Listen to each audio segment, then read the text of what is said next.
Hello everybody and welcome to Planet FPL Does the Euros. My name's Suj. My name is James. I wonder at what point we have to stop introducing our names. Probably forever. You don't want new listeners? Or Yeah, we always get new listeners. Occasionally, I've listened to a few different podcasts over the last week or so, kind of Euro-based stuff. It really fucking annoys me when people don't introduce themselves. Yeah. I don't know who they are. Yeah, I think it's a classic. One more day of the Euros has gone. 3 more games have passed. Goal of the tournament has done and dusted. Yep. Absolutely. But yeah, I was obviously... I didn't watch the first 2 games intensely working and all that jazz, but did catch the goals and some of the highlights and what have you, but we'll run down the games again and we'll see where we're up to from a fantasy point of view and what have you as well. A day that will really annoy the XG enthusiasts, as 2 teams who had higher XG got beat and the other one who had a higher XG drew 0-0 with 85% possession. 85% possession. That was a game yesterday. It was really, really good. But let's start with the first kickoff.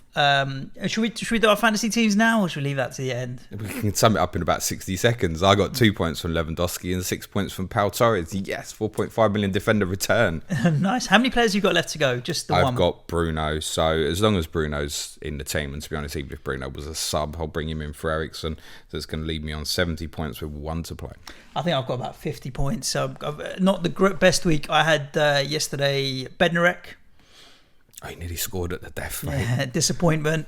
I had Alvaro. Have you got Morata. And if you look at it on paper, it's not the wrong buy because he should have put that shot away. Like, come on, 1-on-1 with the keeper. Morata has a lot of shots he should put away. I'll worry about him when he's out on the pool, mate. Yeah. And I had Pau Torres as well yesterday, so I think I'm 55 points all out for this round, which is okay. What you got to remember with this game, Depay should have scored, Morata should have scored. I feel like my squad and Mount had that free kick. Like I feel quite comfortable with my squad actually, and it's all right. I'm just having a bit of fun, but it was decent. What you got to remember with this is, and I think for the FPL players, you might look at it and think, I'm not too happy with sort of 56, 60 or so. Remember, there's no bonus points. Yeah. So if you throw in the bonus points, suddenly you're looking at a very good week. I'd definitely have another 6 off Lukaku and another 3 off Haradaki. No doubt about it, which would have me on 79. And I'd be looking at it going, that's fucking great, right? Yeah. So I'm picking players in a game where I don't know half the players. I don't know the formations for half the teams. I don't know the managers for half the teams. I don't know how they're going to play. I know nothing. Like Slovakia, truth be told, my knowledge is nah. Absolute certainty that Slovakia were going to win after the others like, yep, no one on the watch list from Slovakia. Move on last Thursday. Absolute certainty. And they played well as well in the first half. Yeah. So yeah, interesting. Fantasy's ticking along, but France v Germany tonight, mate. Looking forward to it. Am I just? I just think I've got this thing. So I've got a TV in our bedroom, and I can't blame the kids, but they just. I watch the footy on there, and they can have the rest of the house to themselves. They just want to hang out with Dad, right? And I'm like, fine, you can hang out with me, but you just don't talk. Like, just I'm watching the football. They just can't help themselves. So I need to find a solution, which might be coming to the office to watch the games now. They just won't shut up. So Harry has, my son who's 2.5 at the moment, has basically no interest in football. If I want to keep him stum, we stick Formula 1 on. Vroom, loves all that shit, right? Yesterday, randomly, he decides he wants to stand in front of Poland, Slovakia. Stands there watching it for about 10 minutes. I'm like, this is bizarre. Get out of the way, boy. Went the other way. Oh, dear. Yeah, it's funny. I got to see my kids play a bit of football yesterday as well. They've never been the most into football, but the little one, the coach was telling me 1 in every 3 sessions he puts a bit of effort in. Like he turns up like, I'm going to try it today. He's getting pretty handy. I thought he was 1 in 3. Who's that 1 in 3 effort? Yeah, no, 1 in 3 sessions he turns up like, I'm going to try today. Yeah, but that's what I'm saying. Who's a pro player who like, he turns up 1 in 3? Ozil came to mind, but I thought I might be being nice there. 1 in 3. Yeah, and then he is he is Vinnie Jones, basically. My little right, okay, nice. You brought him up properly then. He's a thug, mate. He just constantly kicking the other one all the time. It's funny yesterday. So yeah, football day. Let's talk about Scotland and the Czech Republic first and foremost. I have to say, and we know the Tartan Army bring it. That was an atmosphere where sometimes you look at games and you're like, I want to be in that atmosphere. I'm a bit jealous. And they brought it. And that's why, guaranteed, mate. After I saw England on Sunday and I saw the squad that the Scots have, I did think Friday, pretty standard, we'll beat them. But I'm not so convinced now, because the way they raise their game so that the team is better than the sum of the individuals is really good. And the atmosphere was lively. Yeah, I have to say, obviously, they ended up losing 2-0. It kind of depends this one, which side of the fence do you sit on? Because, I mean, if I'd have offered a Scotland fan an XG of nearly 2 goals before game, they'd have gone, yeah, I'll take that all day long.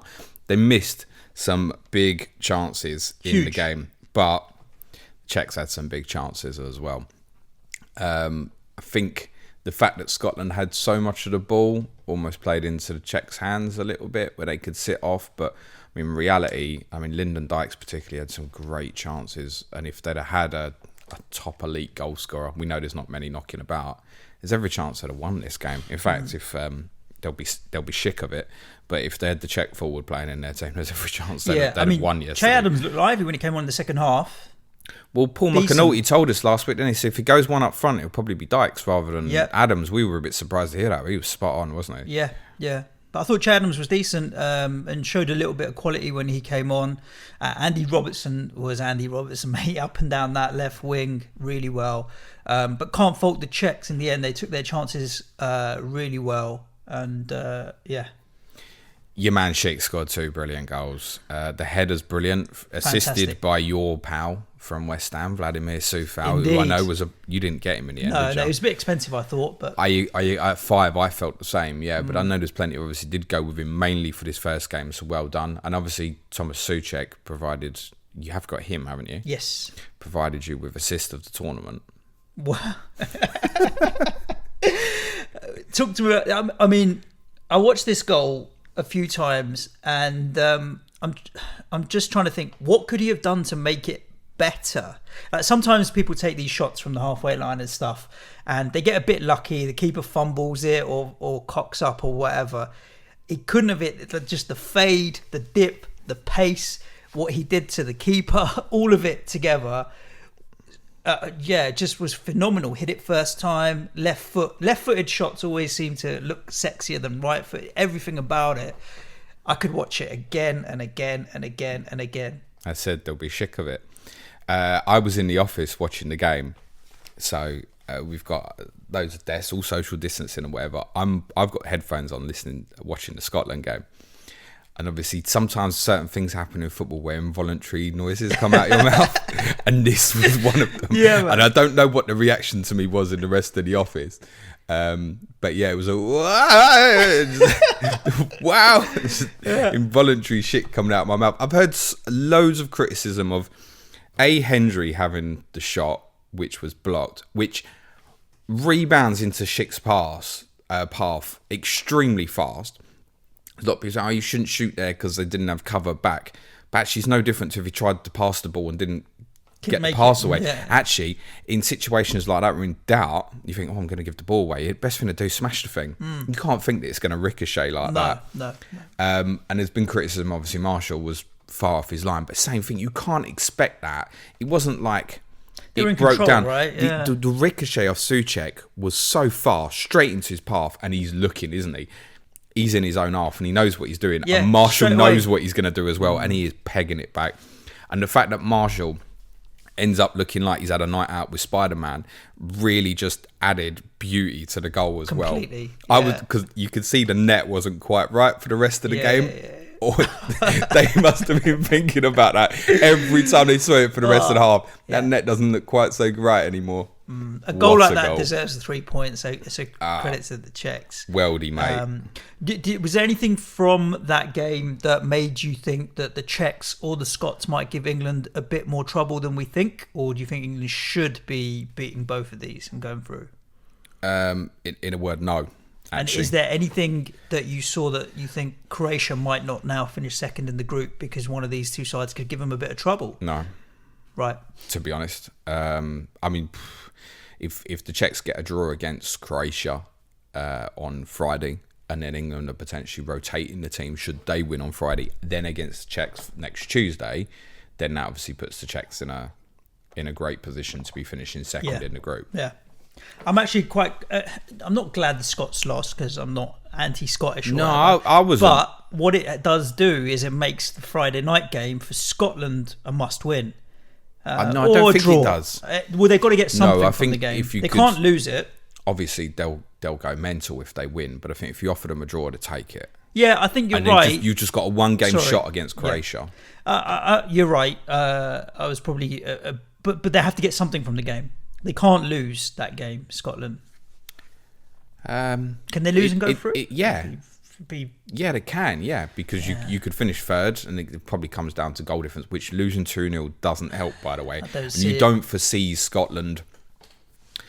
It's difficult to foresee Scotland finishing from here on a positive goal difference, which is actually that's going to count against it. There's other teams who've won. If you look at, say, Austria beating North Macedonia 3-1.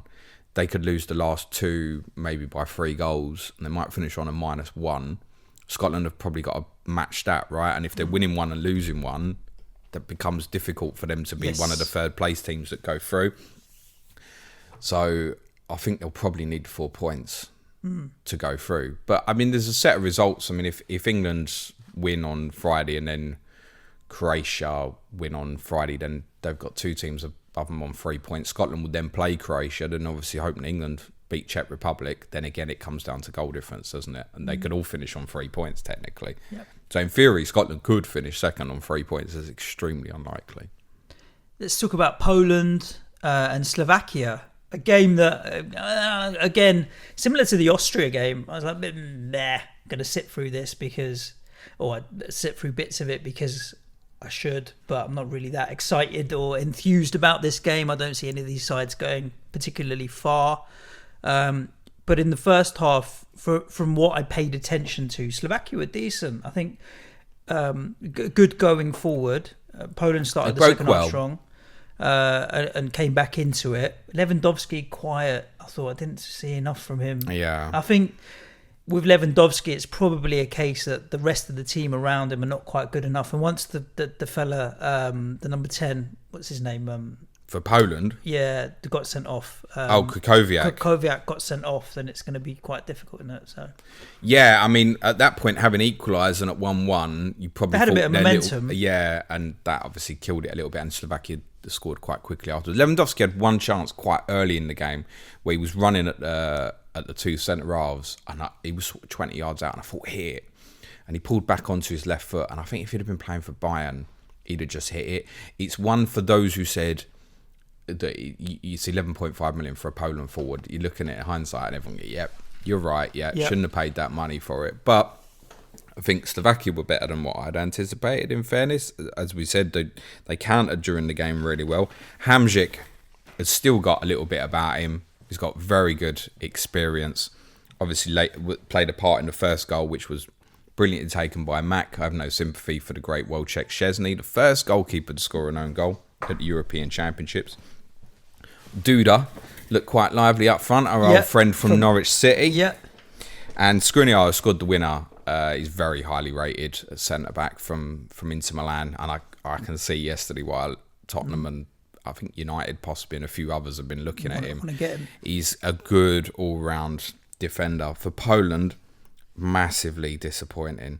I was thinking when Krychowiak got sent off, actually, I was thinking about him and watching our friend Okay Yükselu of Turkey on Friday night. I was thinking, is the team going to win a European Championships with a former West Bromwich Albion player as a holding midfielder? Sorry to the Baggies fans out there.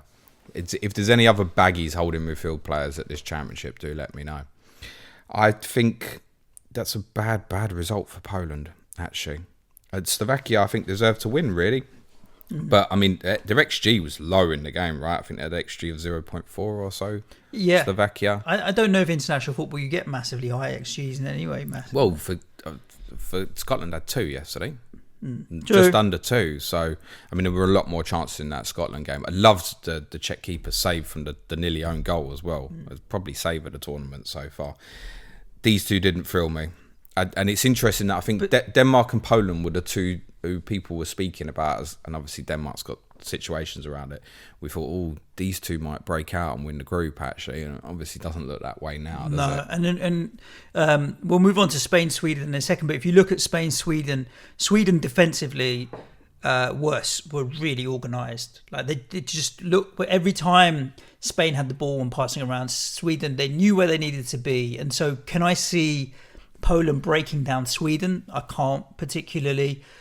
Slovakia had a little bit more about them. That will be quite a close game, but it almost might be Poland that don't go through in this group now from what we were thinking. So interesting to watch now what happens in the rest of that group. Having said that, look, Sweden was a draw, so Slovakia now sitting top with 3 points and Poland 0. So everything's to play for. To be honest, everybody who's lost a game still knows that 4 points are going to go through. So no one's dead or out of it. Yeah, it just sure. Teams like Poland and Scotland have obviously made life a lot more difficult for themselves. That's all. And then moving on to Spain, Sweden. I mean, from a purist point of view, watching Spain knock the ball about, but not just knock the ball about. But the way it felt to me so often that they've got more players on the pitch than Sweden. Like every time Sweden got the ball, I'm like, how are there so many Spain players hustling around? It feels like they've got a couple of extra bodies around to just get about the pitch so well. They're pressing, and the way they set themselves up is so good. Do you want to hear some mad stats? You're going to tell me about the passes in the first half. Was it 410 in the first half? Was the most ever or something? I remember 830 passes in total. It's ridiculous, mate. To Sweden's 89. There's a better one. Was that 89 for Sweden? Yeah, only in the whole game. 89 accurate passes. I thought it might be like 150 to 200. There was a better one. 89. So if you're looking for a Sweden defender for your fantasy team, which might well be tempting, if you think, clean sheet against Spain, Poland, Slovakia to come, if obviously you're not using any chips in this round. Marcus Danielsson, fairly obvious, he's the 4.5 and was getting kind of rave reviews for his performance yesterday, and he did defend very well. So did Victor Lindelof alongside him. Marcus Danielsson completed 6 passes during the game. Fabian Ruiz, who came on for Spain with 3 minutes to go, completed 11. And look, Spain had 85% possession or something ridiculous like that. So you can understand why. But I don't think I've ever seen a match with a team that have completed less than 100 passes. I'm trying to rack my brain in Premier League and anything. I don't think I've ever seen a less than 100 passes completed in a game. I'm sure it has happened. Of course, it will have done. I'm thinking there's got to be a Man City Newcastle game somewhere in the last few years. Yeah, I mean, look, Spain. I've got Morata in my fantasy team, right? And had he put that chance away in the first half, it'd be funky dory, and he's playing up top for a team that are creating a lot. He's 9 million compared to the price of some of the others. It's not a bad price.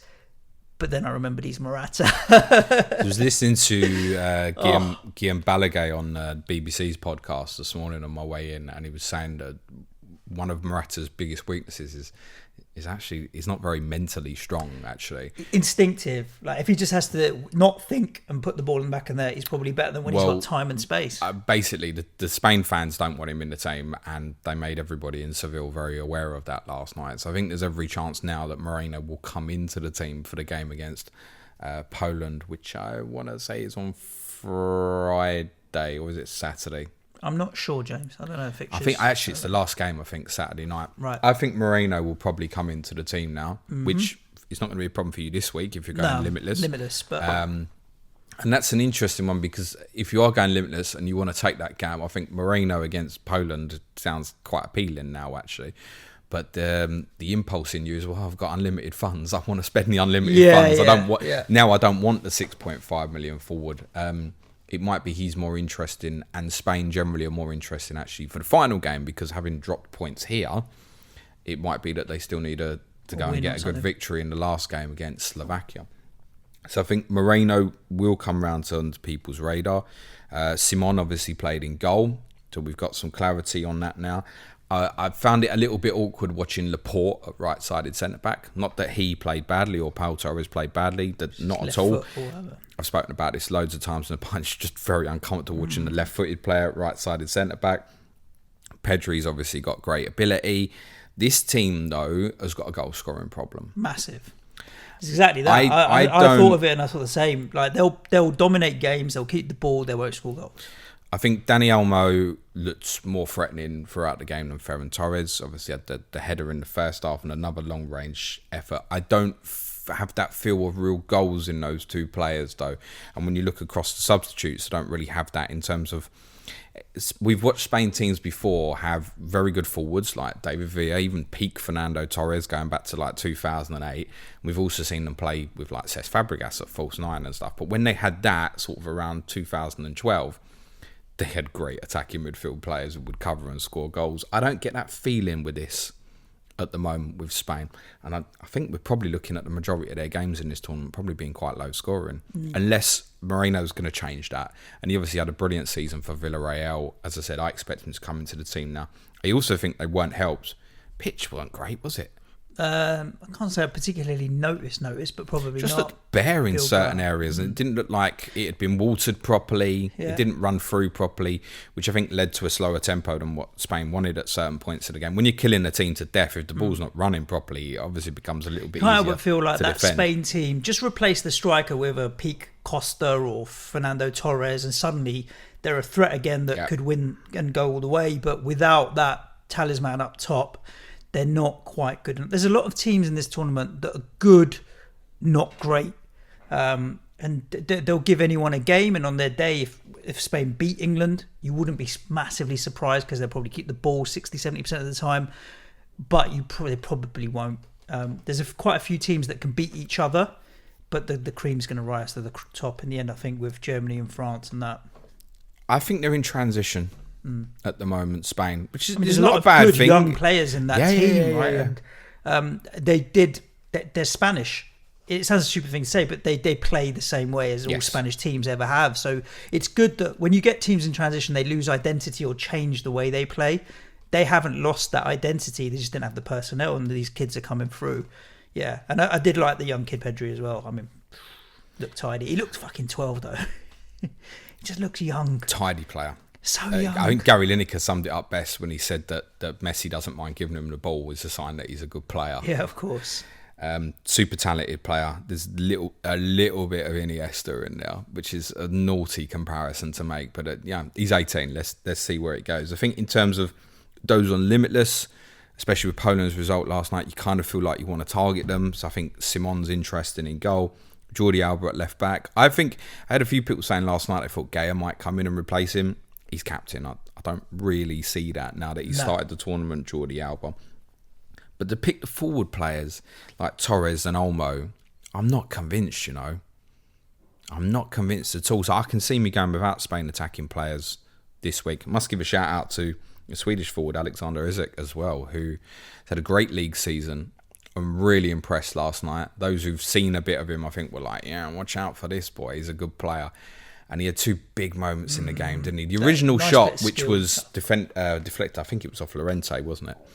I think it was actually going wide before it hit the post and then fell into Simon's arms. And then the brilliant run to set up the chance for Berg in the second half, which is the irony of it, was for all the domination that Spain had two massive chances in the game. That one for Berg was the best chance in the whole game. They could have nicked it. Spain notoriously, a little bit like England, start tournaments quite slowly.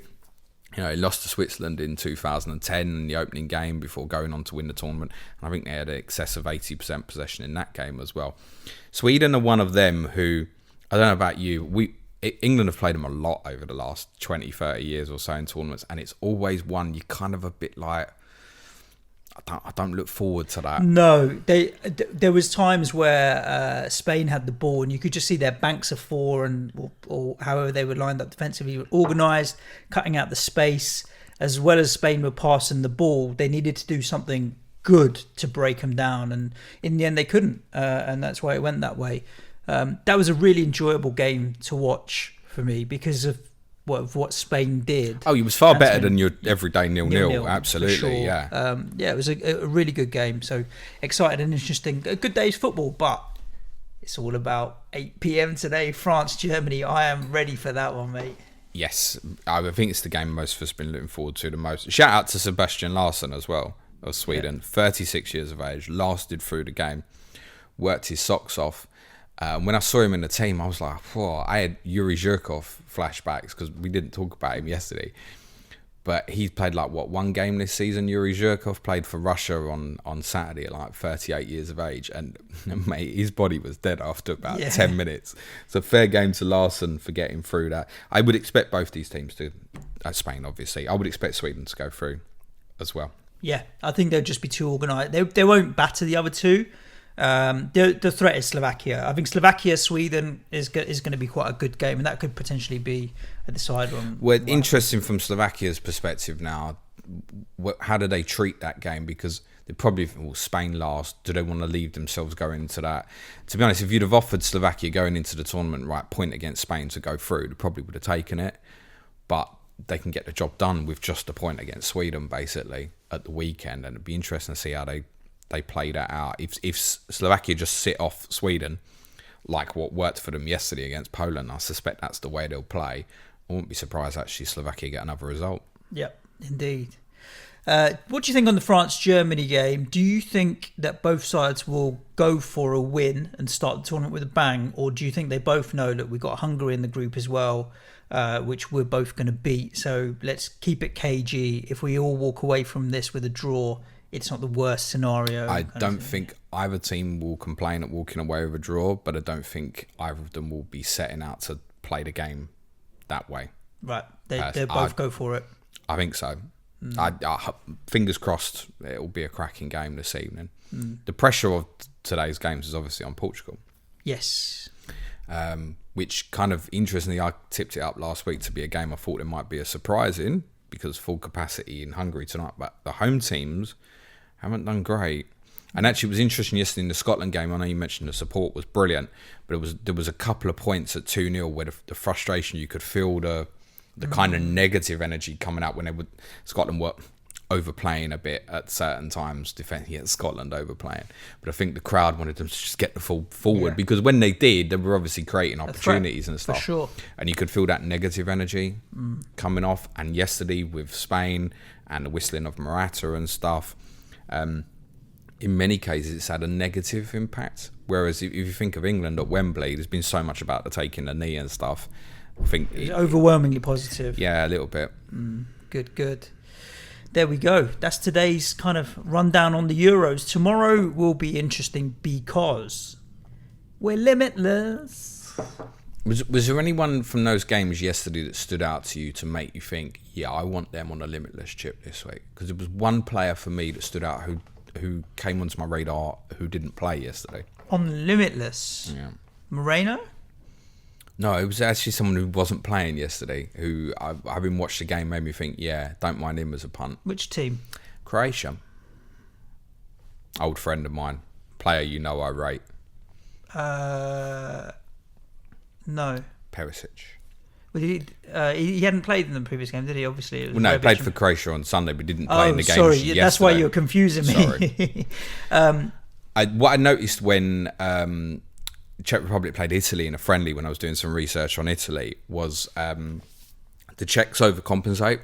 They go over to one side too much, right, to overcompensate, because they don't like people playing in pockets for them. So what you've got to do against them is spread the play quite quickly. And Scotland had a chance yesterday, which was very similar to the goal Insigne scored against Czech Republic in that friendly, with the chance they created for Andy Robertson in the first half. Again, overloaded to one side. When the play got switched, actually they were in trouble. And there is a left to right bias on it. So, you know, if they can spread it to Perisic, I can see him having one-on-ones and doing some damage against the Czechs, actually. So that'll be against Sufal. Yeah. The warrior. We love that guy. Brilliant, Sufal. Where was he at that moment, though? Yeah, true. But I think it'll be interesting. Like, don't get me wrong, it's a completely different team setup structure. But yeah, quite possibly. I can't see myself going down that road, but you never know. I think Spain, most likely for me, would be Jordi Alba.